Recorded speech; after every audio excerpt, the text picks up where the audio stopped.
Dobré ráno do Sofie. Je toto podľa vás klamberský outfit?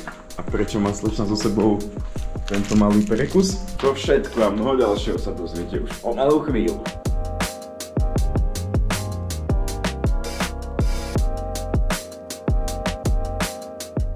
Je 5 hodín presne a dorazili sme na miesto činok. Prečo sme tu tak skoro? Lebo nás tu čakajú problémy, že? Keď sme tu boli naposledy, tak tu mali strážneho psa. Ten pičus nás tam čaká pri schodoch. Havko, tak on si tam vieš na pelechu. Takže sa s ním ideme skúsiť nejak vysporiadať.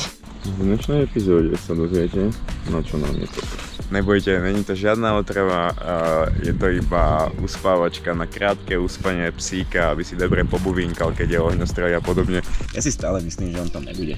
Že išiel na dôchodok alebo letnú dovolenku. Ešte problém je, že tu je všetko strašne osvetlené, lebo tu je hneď metrov proti. Ok, len tak som sa vyhli sekuriťákovi. Dobre salámky sme prehodili cez plot a psa sme nevideli. Asi ani on nevidel salámky, takže asi budeme musieť aktivovať plán B. Prosím pekne, toto je plán B, slečný, že ty rážničí, ono toho psa je sa takto šťúchať, keď vojde. Hej, je to obyčajné rážničí, žiadna elektrika, nič proste, hej, nebuďte na omyl.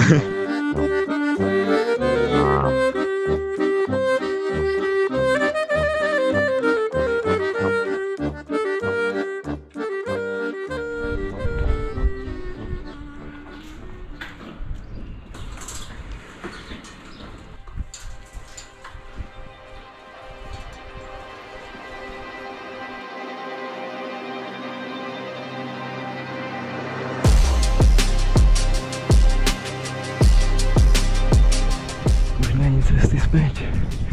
Kokot, ja neviem, či to je vidno, ale tie rebríky sa kývu jak kokot.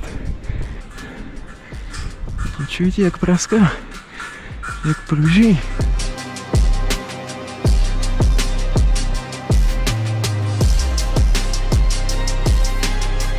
Viete, on ten žeriavník nechodí tady to, on chodí cez budovu, čiže toto není moc používané. Ale aj tak by to malo byť pevné, jak hajzel. Trošku hrdze, možno trošku viac hrdze. OK, už som skoro hore.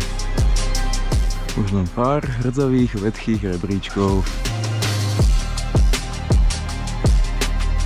OK, strecha Skyfortu je v tomto momente pokorená, takže 202 metrov sme.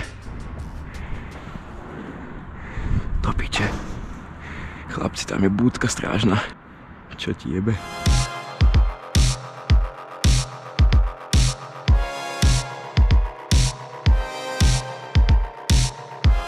Chlapci, každopádne hen tam je búdka s kamerami a stanovisko pre SBS-kar asi.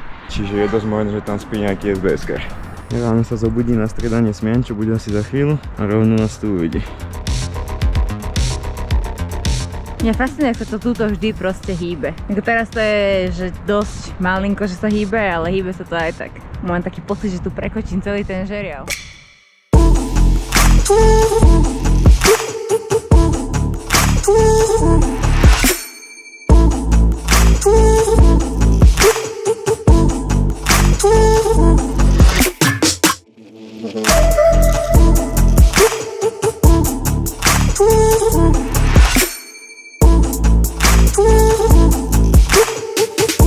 No, teraz ideme natočiť knižný content. Viem, že je to trošku neštandardné, ale ja čítam strašne veľa kníh, tak som si povedal, že sprostredkujem aj vám niektoré, tým pádom nejakou mojou cestou, mne naturálnou. Dnešný knižný tip.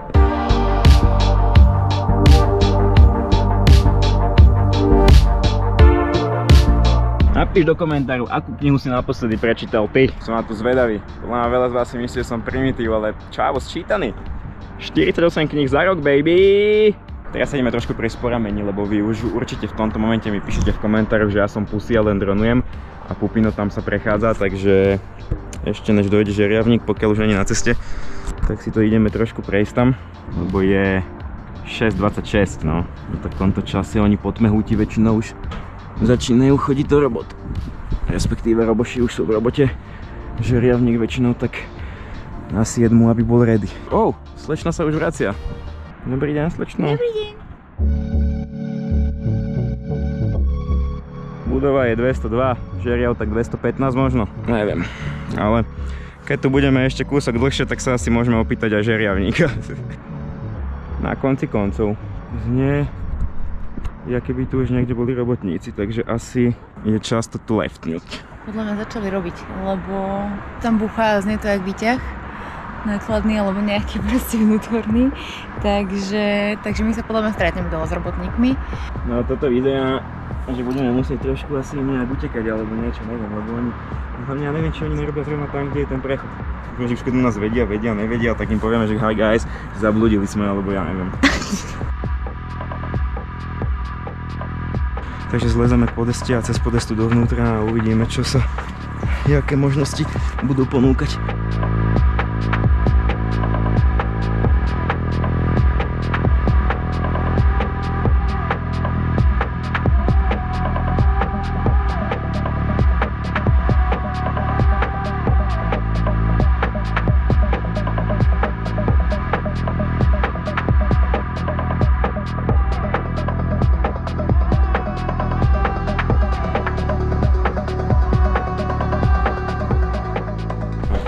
Vidno, že sme v Bulharsku, lebo my sme tu boli totiž tu pred rokom a mysleli sme si, že tohto času už to nebude žeriav.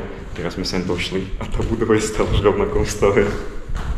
Nič sa nezmenilo. Už to 7 rokov stávajú. Tak ďalších 7 podľa mňa budú. Úžas. Podľa mňa toto ešte budeme točiť minimálne jedno video. Dojdeme ich skontrolovať. Takže preto je fakt tak, ja som o tom včera večer čítal, že v Albánsku a v týchto balkánskych krajinách, že myjú peniaze. Američania napísali nejakú štúdiu o tom, že čierne peniaze myjú tak, že akože stávajú veľké budovy a za strašne draho ich predávajú, vieš, a tým legalizujú príjem. Neodolali sme, lebo sme zvedaví, alebo ja som aspoň zvedavý a chcem vidieť, jak to tu vyzerá.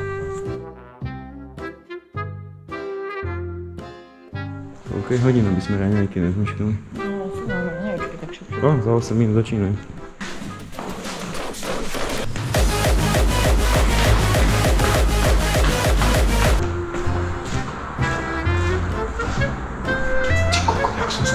Do piče.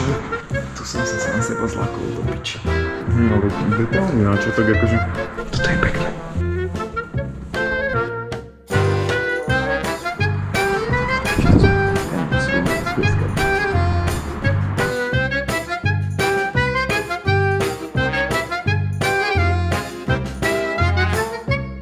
Moc sa neprežívame.